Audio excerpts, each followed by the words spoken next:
Αγαπητοί ακόλουθοι και εμείς, σας καλωσορίζουμε σε ένα ακόμα επεισόδιο της Ευρυθέαμας στο κανάλι μας στο YouTube. Σήμερα θα συζητήσουμε για ένα θέμα που έχουμε ξαναναφερθεί, όμως έχουμε τη χαρά και την τιμή να έχουμε μαζί μας στην κουβέντα το Χάρη Κελεσίδη, ο οποίος είναι ο ιδρυτής της Physio No Walls και ασχολείται με την online συμβουλευτική και εκπαίδευση.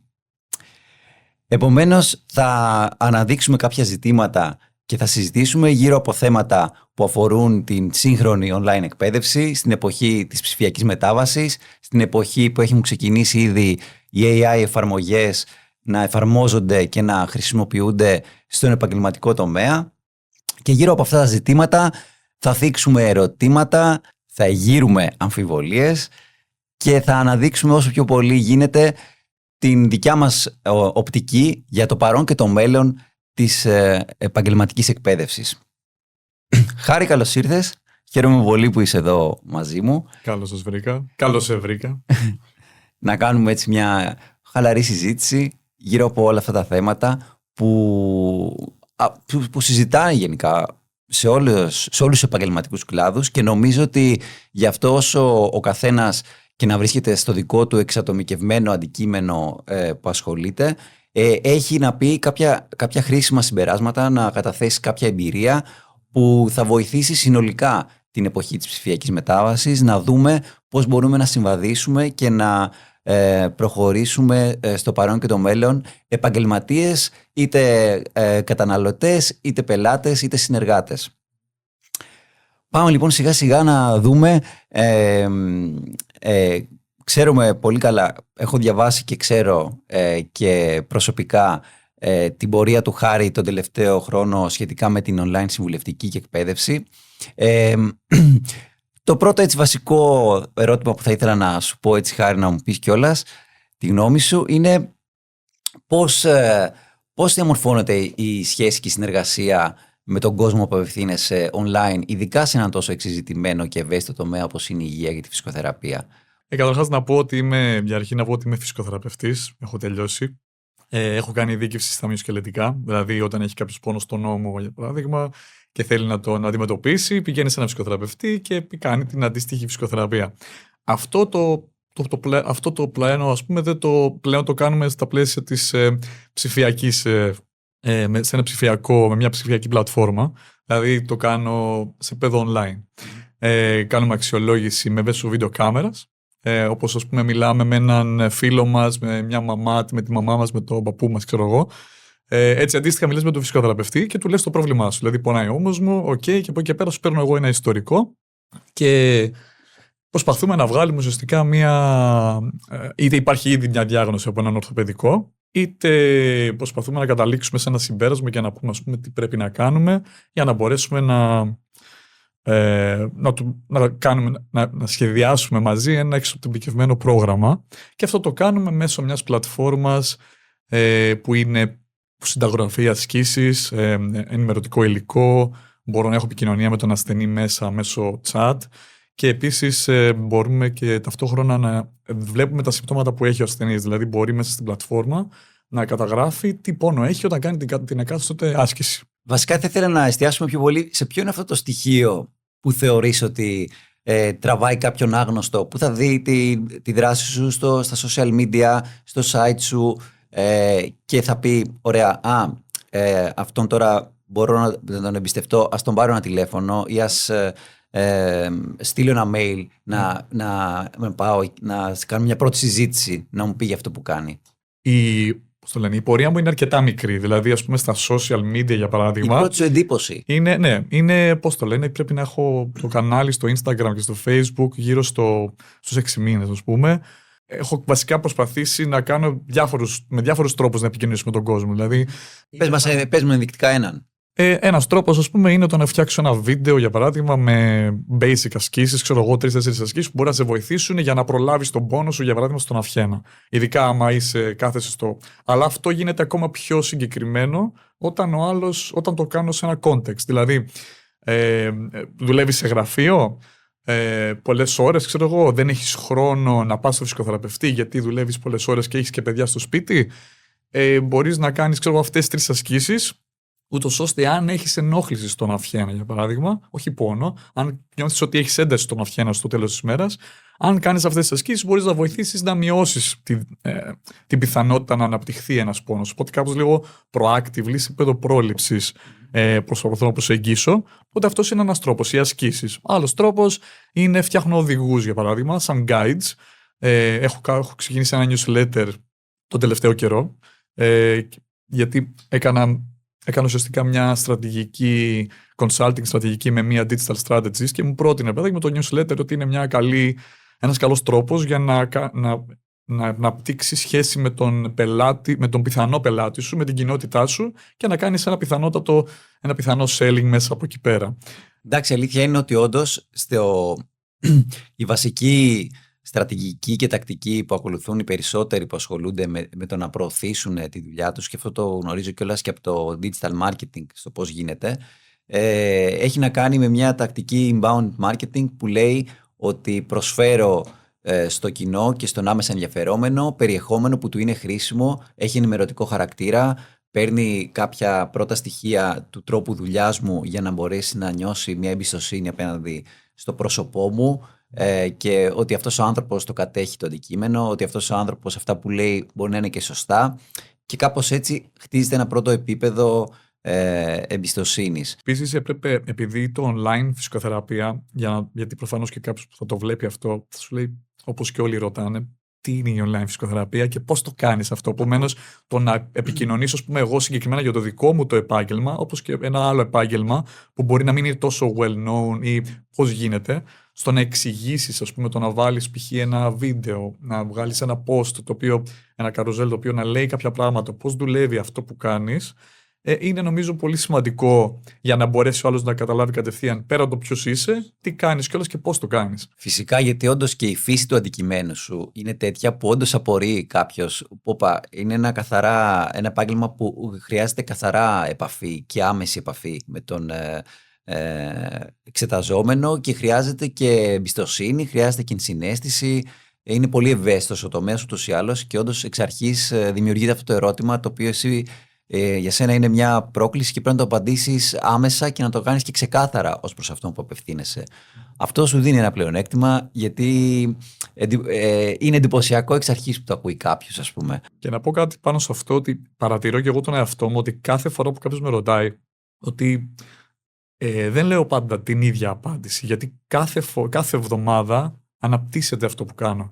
Και σίγουρα, παιδάκι μου, ένας επιχειρηματίας, τέλος πάντων, ένας που επιχειρεί κάτι, σίγουρα αναπτύσσεται συνέχεια αυτό το πράγμα. Δηλαδή, κάθε εβδομάδα κάνεις κάτι διαφορετικό. Επομένως, θέλεις να είσαι σίγουρος ότι βασικά δεν μπορείς να πεις με τον ίδιο τρόπο, με την ίδια πρόταση τώρα αυτό που κάνεις, όπως και σε 2 μήνες. Το κάνεις ίσως και λίγο διαφορετικά και λίγο καλύτερα. Επομένως, πάντα αλλάζει και πρέπει και εσύ ο τρόπος που το εξηγείς ίσως να αλλάζει. Τουλάχιστον αυτή η δική μου εμπειρία.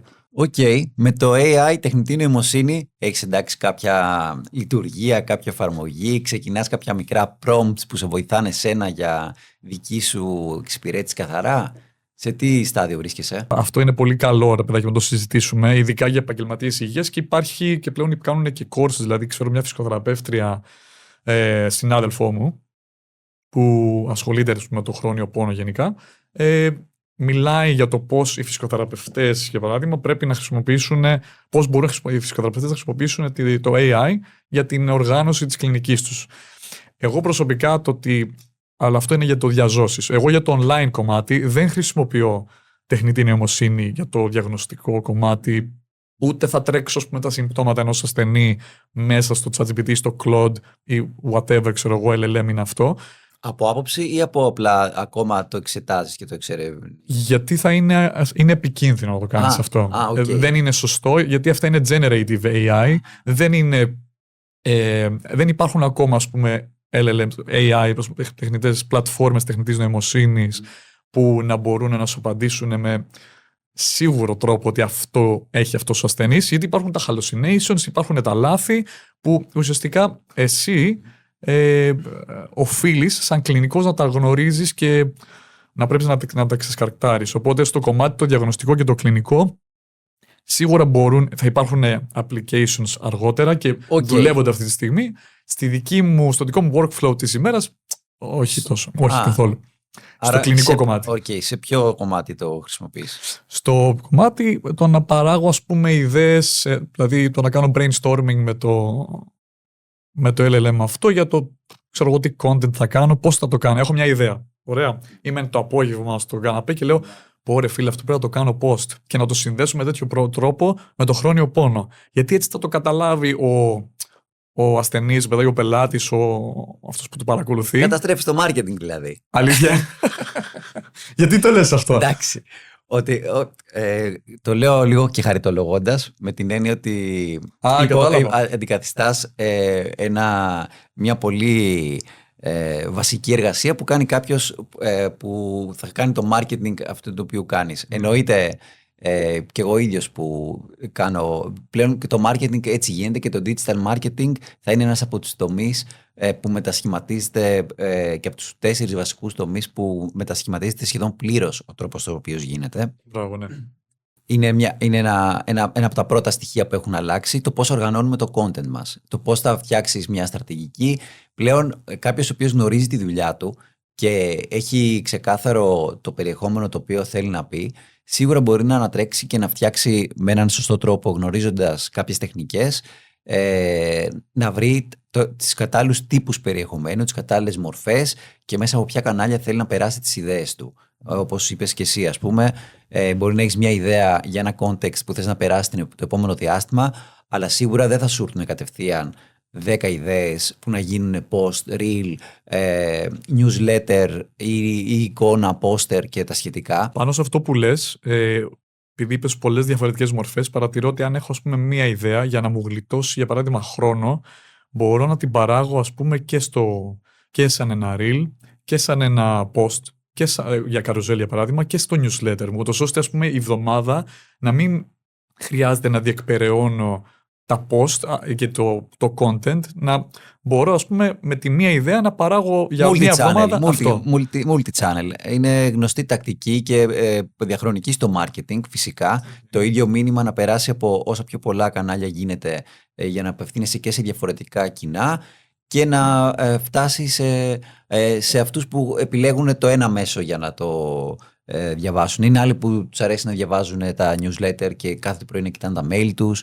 Είναι άλλος κόσμος ο οποίος του αρέσει πολύ να καταναλώνει reel στο Instagram, γιατί νιώθει ότι μαθαίνει και παίρνει χρήσιμο περιεχόμενο και χρήσιμη πληροφορία από κάποιον, και αν τον βλέπει συνεχώς μετά λέει είδα τον Χάρη για να δω πώς να κάνω κάποιες ασκήσεις από το σπίτι, και με βάθος του χρόνου χτίζει μια σχέση εμπιστοσύνης. Υπάρχει πάρα πολύ διαφορετικό κοινό στο πώς επιλέγει να δει τα κανάλια του.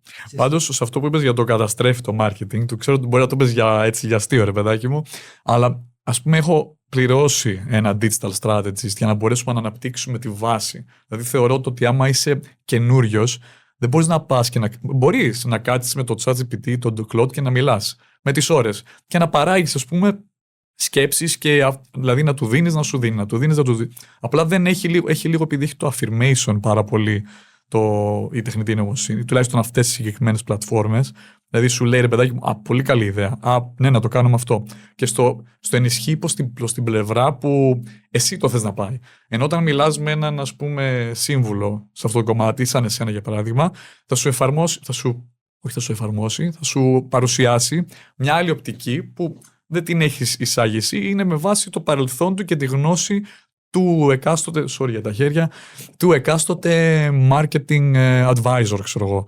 Και να λοιπόν τα θετικά αποτελέσματα του επιθετικού marketing, μόλις τώρα ο Χάρης το γύρισε και μας επειρασπίζεται και έτσι ένας κλάδος σώζεται στα μάτια ενός φυσικοθεραπευτή. Λοιπόν. Είναι σίγουρο, όπως και, ας πούμε, για να το πάρω σαν παράδειγμα, πολύ ωραίο αυτό που είπες, όπως να το πάρουμε σαν παράδειγμα στη φυσικοθεραπεία. Υπάρχει πλέον φυσικοθεραπευτής AI. Όχι στην Ελλάδα, στην Αγγλία. Λέγεται Flock Health. Είχα κάνει και αίτηση για δουλειά εκεί όταν έμενα στην Αγγλία και μου είχαν πει ότι θα είστε το perfect fit. Απλά ήθελα να φύγω, να έρθω στην Ελλάδα και τους λέω: μπορώ να δουλεύω από την Ελλάδα για εσάς? Και λέει: δυστυχώς δουλεύουμε μόνο από κοντά. Πρέπει να είστε στο Cambridge, εδώ πέρα στα headquarters. Τι θέλω να πω? Ότι αυτή η εταιρεία έχει AI physiotherapist, τα έχουν κάνει embedded, δηλαδή τα έχουν βάλει στο εθνικό σύστημα υγείας σε κάποια regions στην Αγγλία. Αλλά δεν είναι μόνο ο φυσικοθεραπευτής της τεχνητής νοημοσύνης που είναι στο κινητό σου και τον βλέπεις, έχει μια μορφή, αλλά δεν είναι αληθινός και σε ρωτάει και το απαντάς και βγάζει ένα συμπέρασμα. Έχει και φυσικοθεραπευτές από πίσω που παρακολουθούν αυτή τη διαδικασία και κάνουν jump in όταν χρειάζεται ή όταν δεν μπορεί να ανταποκριθεί τουλάχιστον σε αυτή τη φάση τα μοντέλα που υπάρχουν. Φυσικά, γιατί πάντα πίσω από κάθε μηχανή υπάρχει ένας άνθρωπος ο οποίος είναι ο χειριστής και πρέπει να αξιολογεί και τη λειτουργία της και να επιμελείται όλη τη διαδικασία για να μπορέσουμε να μιλάμε για μια αλληλεπίδραση και μια υγιή τεχνολογική σχέση στην εποχή του AI. Δεν μπορούμε να περάσουμε στην πλήρη και απόλυτη εμπιστοσύνη με τα chatbot και με τις αυτοματοποιημένες διαδικασίες. Δεν μπορούν να αυτοματοποιηθούν όλα, πόσο μάλλον μια ολόκληρη διαδικασία που έχει να κάνει με την υγεία. Δεν το συζητάμε αυτό. Έχει όμως ένα ενδιαφέρον και είναι και καλή αφορμή ο τομέας που δραστηριοποίησε να δούμε λίγο με τις αισθήσεις τι γίνεται. Όπως γνωρίζουμε, σύμφωνα με την ευρωεπιστήμη, η νούμερο 1 αίσθηση που δέχεται ερεθίσματα ο άνθρωπος, κατά 80% τα ματάκια μας, κατά 10% η ακοή μας και το υπόλοιπο 10% είναι όλες οι υπόλοιπες. Με το AI και την online εκπαίδευση και συμβουλευτική και γενικότερα στην εποχή που μπαίνουμε σε immersive εμπειρίες με AR, με VR, εικονική πραγματικότητα, εμπλουτισμένη τεχνητή πραγματικότητα, ποιες είναι οι αισθήσεις, τι αλλάζει στον τρόπο που ο άνθρωπος βιώνει την εμπειρία και πλέον πώς φαντάζεσαι εσύ το δικό σου τομέα να διαμορφώνεται, σε ποια αίσθηση δίνεις περισσότερη βαρύτητα, ας πούμε, σε μια εξ αποστάσεως επαφή με τον εκάστοτε πελάτη που επικοινωνείς? Εγώ για παράδειγμα θεωρώ ότι, γιατί και στο marketing αλλά και στη συμβουλευτική και στην online εκπαίδευση σίγουρα μέσα από μια πιστική και αναπτυγμένη με επιχειρήματα αφήγηση που έχει και τα στοιχεία του να εντυπωσιάσεις, του να διασκεδάσεις, το να ψυχαγωγήσεις για αυτό το οποίο μιλάς,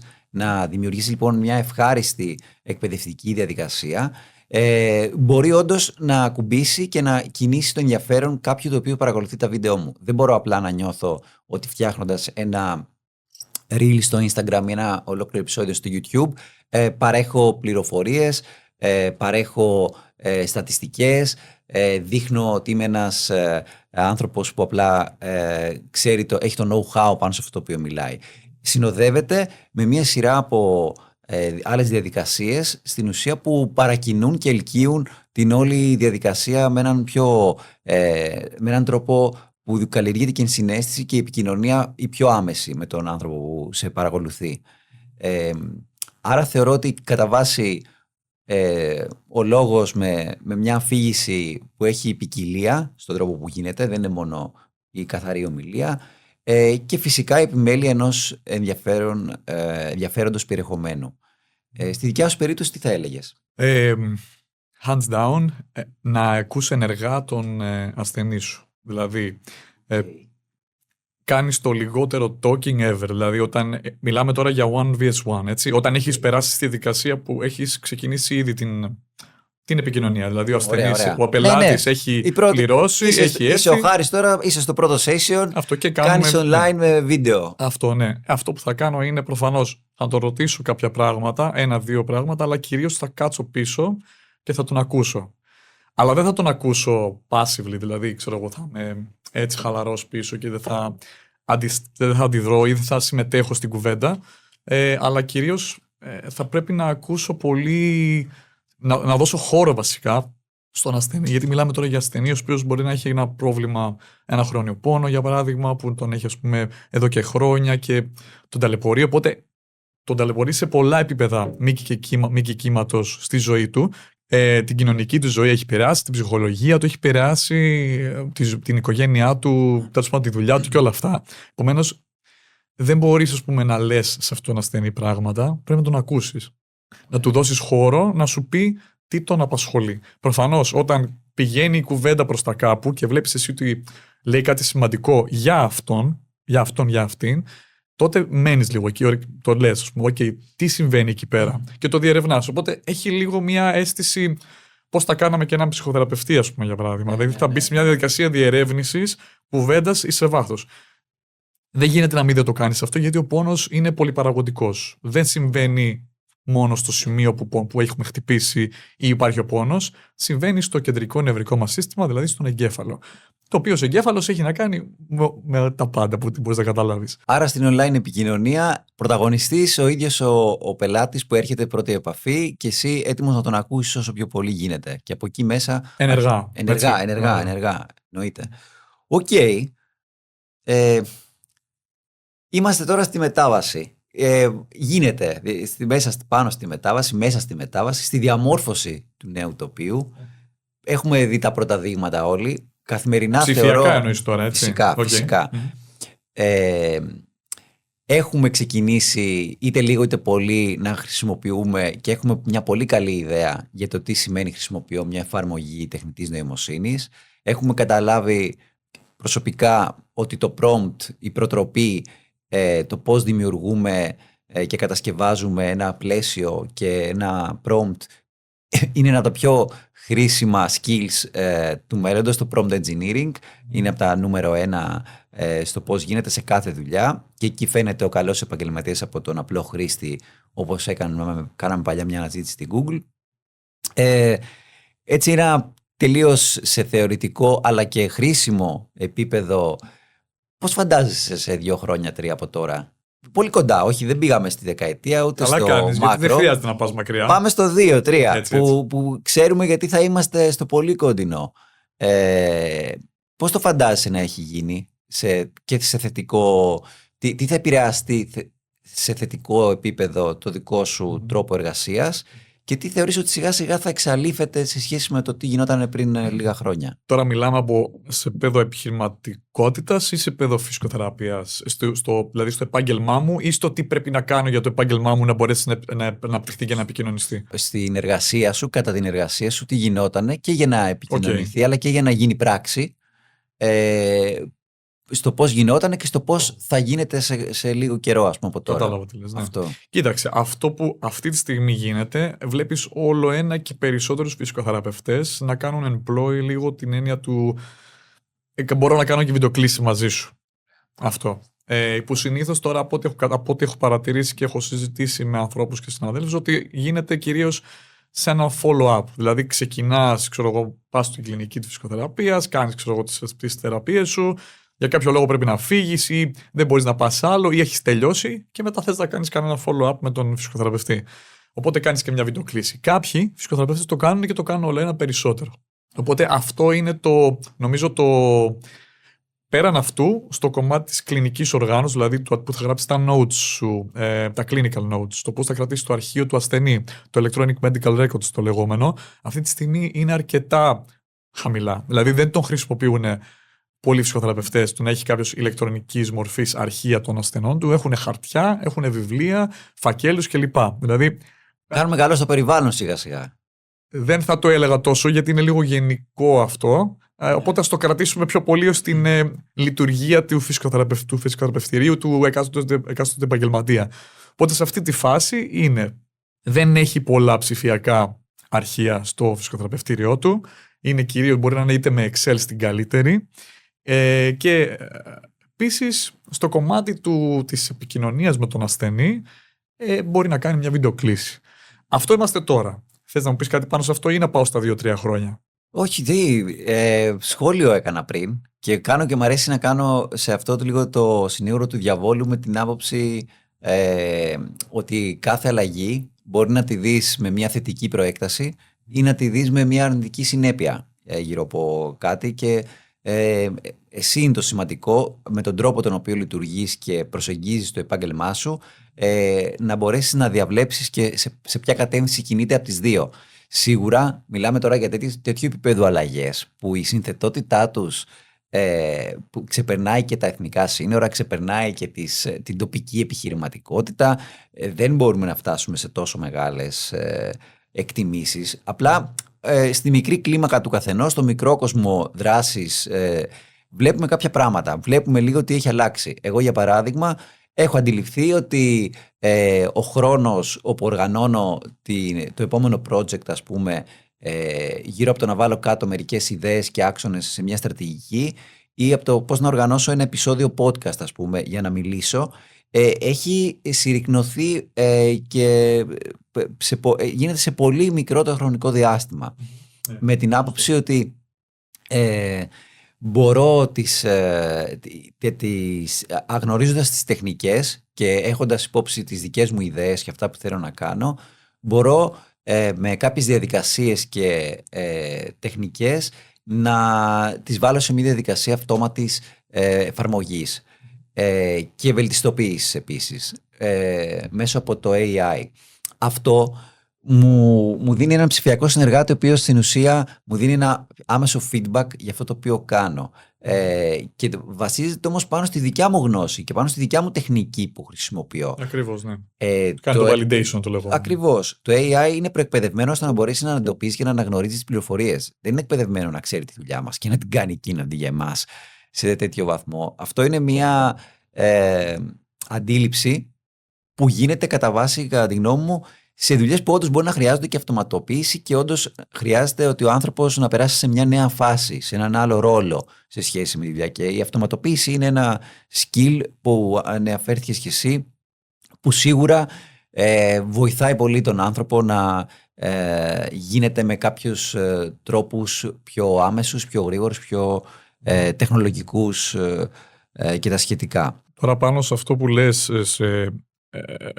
στο πώς αυξάνει την ταχύτητα στο να κάνεις πράγματα στην καθημερινότητά σου σαν επαγγελματίας, σίγουρα το να έχεις, ας πούμε, ηλεκτρονικό αρχείο ασθενή είναι πολύ πιο εύκολο το να κάνεις μετά μια αναζήτηση και λεσίδης, ξέρω εγώ, ή κελ να βάλεις και θα σου βγάλει, ξέρω εγώ, τον ασθενή.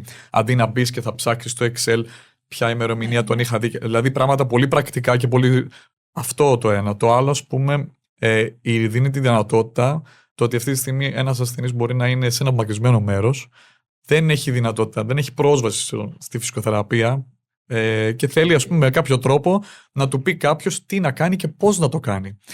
Εγώ αυτό που ανέφερες πριν για το περιβάλλον, έγραψα κιόλας ένα άρθρο το οποίο με το καλό θα βγει στο ένα, λέγεται Environmental Physiotherapy Association, είναι global οργανισμός και έχουμε επικοινωνία με αυτούς και προσπαθεί ουσιαστικά να δουν αυτοί πώς οι φυσικοθεραπευτές μπορούν να μειώσουν το αποτύπωμά τους στο περιβάλλον.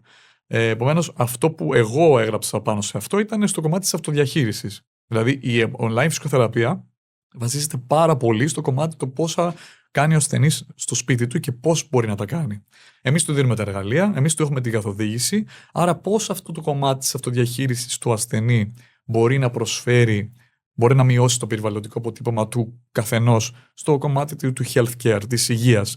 Δηλαδή, από το γεγονός το να μην χρειάζεται να πάει στο νοσοκομείο πέρα δόθε, ξέρω εγώ, και να ξοδέψει στη βενζίνη και να παράγει άνθρακα, για παράδειγμα. Οι εταιρείες παλιότερα παρήχανε προγράμματα στους εργαζομένους που να τους κάνουν sessions φυσικοθεραπείας.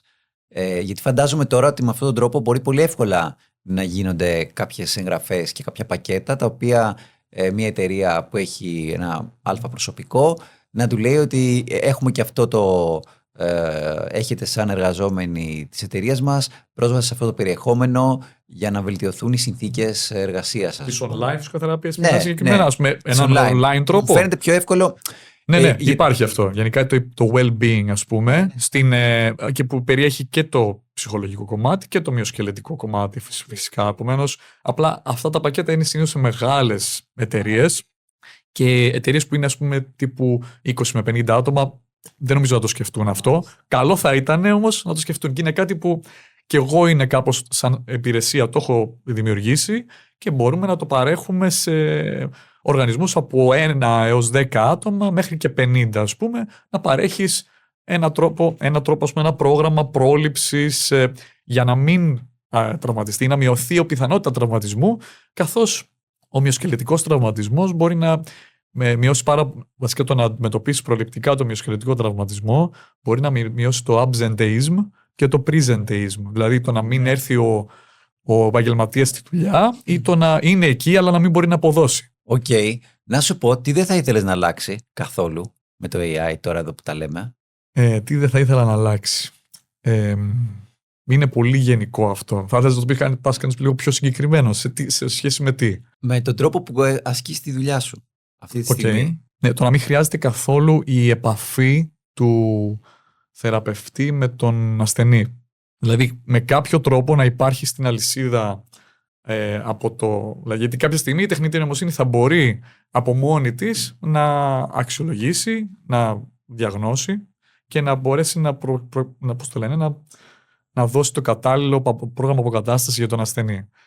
Από αυτό που δεν θα ήθελα να αλλάξει είναι ίσως να βγει τελείως ο human factor πίσω από αυτό. Δηλαδή έστω ακόμα και στο από πίσω. Γιατί μπορεί κάποια στιγμή ούτε από πίσω να χρειάζεται.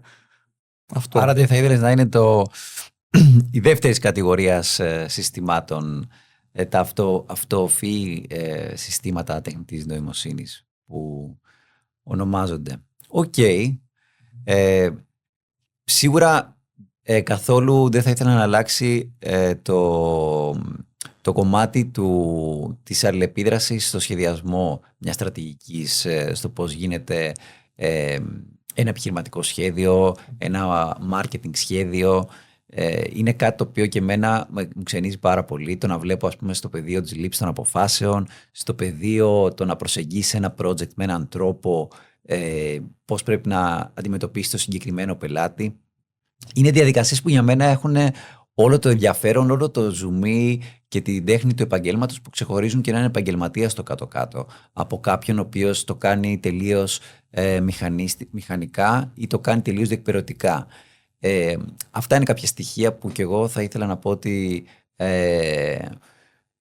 μπορούν να αναπτυχθούν σαν skills, όμως με τον ανθρώπινο παράγοντα μπροστά και βασικό χειριστή του πώς οργανώνεται ένα project, μια στρατηγική, το πώς παίρνονται αποφάσεις για την προσέγγιση, τις τεχνικές και τα σχετικά από την αρχή μέχρι το τέλος του project. Αυτό είναι πιστεύω κάτι... ότι κιόλας σε αυτό το που λες, ότι θα αργήσει αρκετά, θεωρώ ότι θα αργήσει αρκετά να πρέπει να βγει τελείως ο human factor, γιατί η τεχνητή νοημοσύνη, δηλαδή την κατασκευάζουν ουσιαστικά άνθρωποι, έτσι. Δηλαδή οι άνθρωποι κάθονται από πίσω και το κατασκευάζουν και το αναπτύσσουν. Άρα θεωρώ, αν κάποιος το κάνει αυτό, να φτιαχτεί με τέτοιο τρόπο ώστε να χρειάζεται μετά και ο άνθρωπος για να μπορέσει να το συνεχίσει. Να μην πάει, ας πούμε, κάπως μόνο του. Που θα πάει, δεν ξέρω, ίσως είναι λίγο out of scope of my field, οπότε μπορεί να λέω απλά τελείως προσωπική άποψη τώρα και ίσως να το μαζεύω, ας πούμε. Έχεις μπει καθόλου στην εποχή Digital Detox? Ας το αναφέρουμε λίγο αυτό. Digital Detox είναι μια νέα τάση που έχει ξεκινήσει και συζητιέται πάρα πολύ και στον χώρο του marketing, αλλά και ευρύτερα στην εποχή της ψηφιοποίησης πολλών επαγγελμάτων, που στην ουσία μιλάμε για την αποτοξίνωση από τις τεχνολογικές συσκευές, μιλάμε για το πώς μπορείς να αποφορτίζεις ένα διάστημα σε περίπτωση που περνάει όλη η δουλειά σου μέσα από την online συμβουλευτική, ας πούμε, ή αντίστροφα αν είσαι πελάτης, χρησιμοποιείς κυρίως υπηρεσίες και προϊόντα μέσα από το ίντερνετ. Οι 2-3 βασικοί άξονες που έχουν αναφερθεί, που βοηθάει τον κόσμο να κάνει μια αποτοξίνωση ψηφιακή, έχουν να κάνουν με τις εμπειρίες και δραστηριότητες που διεγείρουν τον εγκέφαλο και τον τροφοδοτούν σε διάρκεια, το λεγόμενο mindfulness, που εκεί, ας πούμε, συνίσταται σε πολύ μεγάλη κλίμακα να γίνεται δραστηριότητες όπως ο διαλογισμός, όπως η ανάγνωση βιβλίων, το περπάτημα. Αυτό δεν πάει τόσο στο μυαλό όσο στο σώμα. Αν το κάνεις με mindful τρόπο, δηλαδή αν εκείνη τη στιγμή κάτι, δηλαδή μπορείς να μετράς τα βήματά σου από εδώ μέχρι εκεί, να θα πεις, ξέρω εγώ, 1, 2, 3, 4, 5, είναι mindful, είσαι fully immersed σε εκείνο το experience, ας πούμε. Κουράστηκα ήδη, όμως το ακούω. Βοηθάει. Εγώ το έχω κάνει. Δηλαδή, όταν πηγαίνω και περπατάω, πριν ξεκινήσω να τρέχω, αν θέλω και να καλμάρω και να ερεμήσω π.χ. την δική μου ένταση, το να μετρήσω είτε με αναπνοές ταυτόχρονα μαζί με το περπάτημα, μπορεί να βοηθήσει πάρα πολύ. Γιατί κινείσαι ταυτόχρονα, δεν κάθεσαι απλά. Δεν σου λέω ότι είναι καλύτερο από το να κάθεσαι για να αναπνέεις, αλλά είναι και αυτός ένας τρόπος. Εντάξει. Sorry που σε διάκοψα. Δεν με διακόψει. Συζητάμε εδώ. Γίνεται και συζήτηση πέρα από. Είχες πάρει ηρμό τώρα γι' αυτό. Καθόλου. Okay. Ένα άλλο στοιχείο είναι το ταξίδι, φυσικά. Πήγες να το πεις.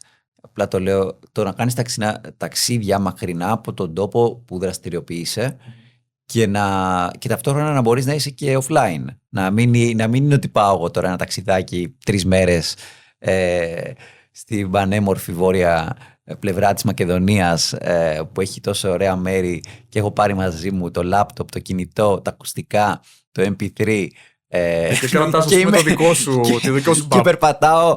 Απλά έχω γίνει ο Robocop με τις συσκευές που μπορώ να κουβαλάω πάνω μου και όχι αυτές που έχω στο γραφείο μου. Τα αφήνεις με κάποιο τρόπο πίσω όλα αυτά και για κάποιο διάστημα σε ένα απομακρυσμένο μέρος έρχεσαι σε μια αποτοξίνωση από την τεχνολογία, ας πούμε. Είναι ένας άλλος τρόπος, όπως και τον τρίτο που διάβασα σε ένα πολύ ενδιαφέρον βιβλίο που το γράψανε οι προφήτες πατέρες του marketing στην Αμερική. Okay. Πώς τους λένε? Φίλιπ Κοτλέρ είναι ο βασικός συγγραφέας και διαμορφωτής των νέων τάσεων στο σύγχρονο marketing στην Αμερική. Και βιβλίο κλειδί λοιπόν για το marketing. Είναι, έχει γράψει μια σειρά. Η τρίτη τάση που λέει τέλος πάντων ότι χρησιμοποιούμε συσκευές από το παρελθόν. Μπαίνουμε στο vintage. Οι οποίες στην ουσία μας αποφορτίζουν από την πολυπλοκότητα των σύνθετων συσκευών. Φωτογραφική μηχανή, για παράδειγμα, ας πούμε, παλιού τύπου, ας πούμε. Έτσι. Μια φωτογραφική μηχανή παλιού τύπου. Ένα άλλο ρεύμα που έχει δημιουργηθεί, μάλιστα, έχει αρχίσει να γίνεται ρεύμα στην ουσία, είναι με το κινητό, το λεγόμενο ρεύμα των λουδιστών, που πλέον έχουν επιστραφεί στα κινητά με πορτάκι, μήνυμα και τηλέφωνο. Nokia 3310 Nokia 3310, Motorola 97, μια τέτοια κατάσταση. Που στην ουσία σου λέει ότι και αυτό είναι ένας τρόπος να αποφορτιστούμε από το ότι όλα μπορούν να είναι μετρήσιμα και λειτουργικά μέσα από συσκευές και επιστρέφουμε σε έναν πιο απλό τρόπο και αναλογικό, έτσι. Και αναλογικό τρόπο λειτουργίας σε κάποιο βαθμό. Ξέρεις τι πιστεύω ότι βοηθάει, γιατί βοηθάει σε αυτό? Δικό μου take τώρα, έτσι. Το ότι το αναλογικό είναι πιο αργό. Αναγκαστικά. Δηλαδή, ας πούμε, στο να έχεις το κινητό σου, να βγάζεις μια φωτογραφία, τάκ, το βγάζεις, την κάνεις. Στη φωτογραφική μηχανή, ειδικά λίγο την πιο παλιά, θες να κάνεις τα σεταρίσματά σου, να φτιάξεις, τα ISO σου, δεν ξέρω πώς τα λένε, δεν ξέρω από μηχανές.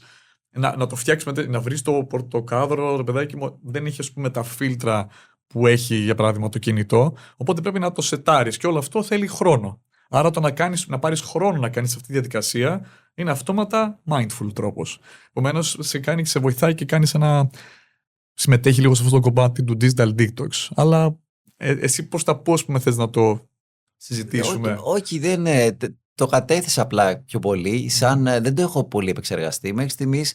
Όμως σίγουρα το αναγνωρίζω ως μια πάρα πολύ βασική ανάγκη, γιατί έχουμε περάσει σε μια φάση που χωρίς να το συνειδητοποιήσουμε έχουμε εξαρτηθεί σε πολύ μεγάλο βαθμό από τον υπολογιστή, από το λάπτοπ και από το τάμπλετ και από το κινητό ακόμα. Εγώ αφήνω μια οθόνη και πάω στην επόμενη ρεσί. Κανονικά. Δηλαδή αφήνω το κινητό γιατί κάτι κάνω, μετά πρέπει να πάω στον υπολογιστή, αφήνω τον υπολογιστή, πάω πάλι πίσω στο κινητό, για παράδειγμα. Οπότε σε κάποιο βαθμό πρέπει να γίνει μέρος του σύγχρονου τρόπου ζωής, ώστε να αποφύγουμε να γίνουμε πλήρως τεχνολογικά εξαρτημένοι από όλες τις συσκευές. Σαν Χάρης, θες να σου πω τι κάνω? Σε ενδιαφέρει? Φυσικά. Παίρνω το κινητό, δεν το έχω, ας πούμε, κοντά μου, το αφήνω σε ένα μακρινό σημείο στο σπίτι μέσα. Αυτό είναι για αρχή. Αυτό είναι μια αρχή. Δηλαδή, το ότι δεν το έχω κατευθείαν έτσι και να το πάρω και να το ξεκλειδώσω και να ξεκινήσω ή να μπω στο Instagram ή οτιδήποτε, το αφήνω λίγο πιο μακριά, ώστε αν θέλω να πάω στο κινητό θα πρέπει να σηκωθώ. Ή αν κάπως χτυπήσει ή κάνει μια δόνηση, θα πρέπει να σηκωθώ για να πάω εκεί. Επομένως, για αρχή το βάζω λίγο μακριά μου, όχι σε hand reach, ας πούμε. Έχω ακούσει και αυτό κάνω εγώ. Σε άλλη πρακτική που μου φαίνεται καλή ιδέα, το να έχεις μία μέρα τη βδομάδα που να μην ανοίγεις το κινητό σου, να μην μπαίνεις στο ίντερνετ. Υπάρχει μία μέρα από τη βδομάδα που το κάνεις αυτό? Όχι εγώ. Το έχω ακούσει να το κάνω. Υπάρχει άνθρωπος που το κάνει αυτό, το έχεις ακούσει εδώ στην Ελλάδα? Στη Θεσσαλονίκη συγκεκριμένα. Μάλιστα. Με την οικογένειά της μαζί. Δεν λέω το όνομα γιατί δεν θέλω. Αλλά το κάνει, το λέει ενεργά κιόλας στα social media, χρησιμοποιεί τα social media για τη δουλειά της. Αλλά είναι σε φάση, λέει, την Κυριακή, παιδιά, όλοι μαζί και οι 4 μας δεν θα χρησιμοποιήσουμε τα κινητά μας και το έχουν κάνει αυτό το pact. Πολύ καλό. Οπότε μου θεωρώ ότι είναι μια καλή παρέμβαση, ας πούμε, με αυτόν τον τρόπο. Δεν μιλάμε για τις ώρες, για τα κινητά ειδικά, αν καταφέρουμε να είμαστε κάποιες ώρες μακριά από το smartphone με τις εφαρμογές που έχουμε συνδέσει, τα mail μας, τα εφαρμογές που χρησιμοποιούμε καθημερινά και τα σχετικά. Ή να μπλοκάρεις μόνο την εφαρμογή, δηλαδή υπάρχει και αυτό, να μπλοκάρεις, ξέρω εγώ, το Instagram για σήμερα. Ναι, υπάρχει και η λειτουργία, ο οργανικός έλεγχος. Ή το digital well-being υπάρχει στα κινητά τα περισσότερα, τουλάχιστον σε αυτά που έχω χρησιμοποιήσει εγώ. Μπορείς να βάλεις ότι σήμερα έχω 2 ώρες περιθώριο ή μισή ώρα περιθώριο να είμαι στο LinkedIn, για παράδειγμα. Okay. Όταν χρησιμοποιήσεις αυτό το μισάωρο, θα σε πετάξει έξω. Μπορείς να το ακυρώσεις, αλλά εντάξει, το κάνεις για να το κάνεις. Πάντως το μέλλον που οραματίζεται ο Elon Musk, που δεν το υιοθετώ καθόλου, σε πολλά πράγματα διαφωνώ, αλλά κάτι που είπε μέσα σε όλα μου έκανε εντύπωση, ότι το μέλλον θα είναι με πολύ λιγότερη εργασία και με πολύ πεσμένη την πτώση την αξία του χρήματος, και ότι ο άνθρωπος θα δουλεύει από χόμπι λόγω της τεχνητής νοημοσύνης.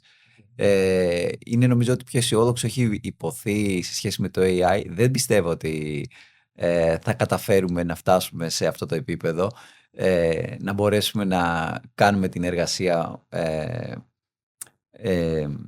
τόσο ευχάριστη διαδικασία ότι μπορεί να γίνει. Ακούγεται πάρα πολύ ουτοπικό και ωραίο. Σίγουρα όμως, μπορούμε να δουλεύουμε με τις εφαρμογές τεχνητής νοημοσύνης πιο αποτελεσματικά, πιο αποδοτικά και λιγότερες ώρες, να παράγουμε πολύ περισσότερο. Αυτό το έχουμε αντιληφθεί όλοι αυτό μέχρι στιγμής και νομίζω είναι κάτι στο οποίο μπορούμε να συμφωνήσουμε. Συμφωνούμε, ναι, και υπάρχει γενικά η τάση σε νέους επιχειρηματίες να θέλουν να έχουν το life balance, το work-life balance. Οπότε να αναπτύξω κάτι, να το πάω εκεί που θέλω, ρε παιδάκι μου, αλλά να το πάω με τέτοιο τρόπο, τόσο ώστε όχι όταν φτάσω στο σημείο που να είμαι επιτυχημένος, αν είμαι, να είμαι και δυστυχισμένος, να έχεις κάνει cultivate, να έχεις καλλιεργήσει και τα υπόλοιπα κομμάτια της ζωής σου που έχεις βρει εσύ ότι σε γεμίζουν. Μας τη βγαίνει φιλοσοφικά και ηθικά στο 90 ο Χάρης, πολύ ωραία. Έχω χαλαρώσει νομίζω γι' αυτό. Καλό είναι αυτό, χαίρομαι πολύ για αυτό που λες. Όντως, πάντως, δεν σκεφτόμουν ακριβώς αυτό να το έλεγα, αλλά σίγουρα είναι μια υγιής προσέγγιση των εφαρμογών τεχνητής νοημοσύνης, να το έχουμε στο μυαλό μας αυτό. Ότι οι άνθρωποι μπορούμε να παράγουμε πολύ περισσότερο αυτή τη στιγμή με την τεχνητή νοημοσύνη, και αυτό πρέπει να το αξιοποιήσουμε για να φτιάξουμε και κοινωνίες που θα πηγαίνουν προς το καλύτερο και θα εκμεταλλευόμαστε όλη αυτή την παραγωγή του πλούτου για το κοινό καλό. Αυτός είναι ο σκοπός, και να καταφέρουμε να μετατοπίζουμε εκεί την κουβέντα όσο γίνεται, και όχι στο ότι η τεχνητή νοημοσύνη αυτή τη στιγμή συρρυκνώνει ή πάει σε δεύτερη μοίρα τον άνθρωπο και τη μορφή της εργασίας. Ότι θα μετασχηματιστούν όλες οι δουλειές είναι κάτι το οποίο έχουμε αρχίσει να το αντιλαμβανόμαστε όλοι. Όποιος δεν μπει στο να μάθει, να δει τις λειτουργίες, κάποιες εφαρμογές, κάποια προγράμματα, κάποια σεμινάρια γύρω από το πώς μπορεί να εντάξει την τεχνητή νοημοσύνη στη δουλειά, επίσης την εκπαίδευση εκεί πέρα ήθελα να αναφέρω. Θα είναι εκτός της εποχής και θα θεωρείται τεχνολογικά πίσω σε πολύ λίγο διάστημα από τώρα. Δεν μιλάμε, οι δουλειές ήδη έχουν αρχίσει να διαμορφώνονται. Και αυτό που λες τα 2-3 χρόνια που είπες πριν, γιατί πάνω σε αυτό να κάνω πάσα στο πίσω, δεν το απάντησα, είναι στα πλαίσια του ότι σε 2-3 χρόνια φαντάζομαι ότι αυτά που ανέφερα, δηλαδή το να χειρίζεσαι ψηφιακά έναν ασθενή, όχι να χειρίζεσαι, να έχει επικοινωνία ψηφιακά με έναν ασθενή, θα είναι πολύ πιο έντονο, όχι πάρα πολύ, αλλά θα είναι πολύ πιο έντονο από τώρα. Εγώ θα έλεγα 5 με 10 χρόνια ότι τουλάχιστον το κομμάτι της υγείας στην Ελλάδα θα είναι πολύ πιο. Δηλαδή θα μειωθεί αρκετά η παρουσία του φυσικοθεραπευτή όπως την έχουμε φανταστεί. Αυτό δεν το στηρίζει μόνο η τεχνολογία, το στηρίζει και η βιβλιογραφία της φυσικοθεραπείας, που από την παθητική παρέμβαση του δέχομαι θεραπεία από τον φυσικοθεραπευτή, κάνοντάς μου μάλαξη ή κινητοποίηση στους σπονδύλους, βάζοντάς μου μηχανήματα για να μειωθεί ο πόνος μου, που έχουν όλα αυτά τα OK και τα ωφέλη τους, αλλά ο βιώσιμος τρόπος αποκατάστασης που προς τα εκεί πέρα όλοι πάνε σιγά σιγά στη σύγχρονη φυσικοθεραπεία, είναι στην ενεργή αποκατάσταση, στη συμμετοχή του ασθενή, γιατί αυτό βοηθάει στη βιωσιμότητα της παρέμβασης. Δηλαδή δεν θα έρθει ξανά μετά από 2 μήνες ο ασθενής πίσω σε σένα, θα έχει πάρει τα εργαλεία με την εκπαίδευση που του έχεις παρέχει να το κάνει μόνος του όταν θα ξαναεμφανιστεί και πώς θα μπορέσει να κάνει navigate στη ζωή του με βάση το πρόβλημα που μπορεί να έρθει ξανά. Και επειδή μου αρέσει να κλείνουμε αισιόδοξα γενικά και κάπως πιο ευχάριστα, θα ήθελα να πεις και να μοιραστείς ένα στοιχείο που πιστεύεις ότι θα είναι καλό στο κοντινό μέλλον για έναν άνθρωπο ο οποίος δεν έχει ξανακάνει και θα κάνει online φυσικοθεραπεία λόγω της τεχνητής νοημοσύνης, κάτι το οποίο θα δεις ότι θα αλλάξει και θα είναι και για σένα καλύτερο και για εκείνον.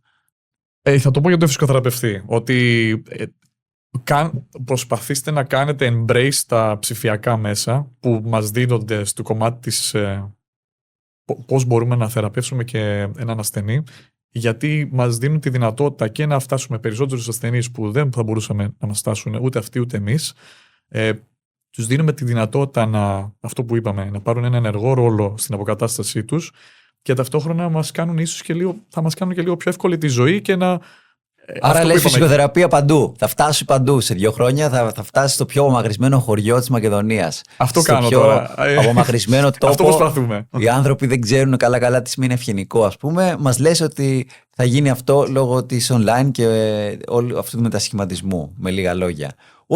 Ήδη αυτή τη στιγμή με ένα πρόγραμμα που τρέχουμε, το κάνουμε στο ανέφερα και χθες off the record, Γιάννη, δεν ξέρω αν είναι σχετικό, στο δεύτερο πόδι της Χαλκιδικής, στη Συντονία, συγκεκριμένα στη Σικιά Χαλκιδικής, θα προσπαθήσουμε να φέρουμε την online φυσικοθεραπεία σε κατοίκους που είναι εκεί, γιατί είναι απομακρυσμένη περιοχή. Δηλαδή πρέπει να έρθουν να κάνουν 50 λεπτά ταξίδι για να έχουν πρόσβαση σε ένα ορθοπαιδικό ΚΕΑΝ, ή και να πάνε στη Θεσσαλονίκη, για παράδειγμα, για να δουν έναν φυσικοθεραπευτή. Άρα θέλω να πω ότι αυτό προσπαθώ και εγώ να κάνω και πιστεύω και άλλοι φυσικοθεραπευτές είναι καλό να το δούνε για να το κάνουν, να το χρησιμοποιήσουν για το δικό τους όφελος, αλλά και όφελος των ασθενών. Ωραία.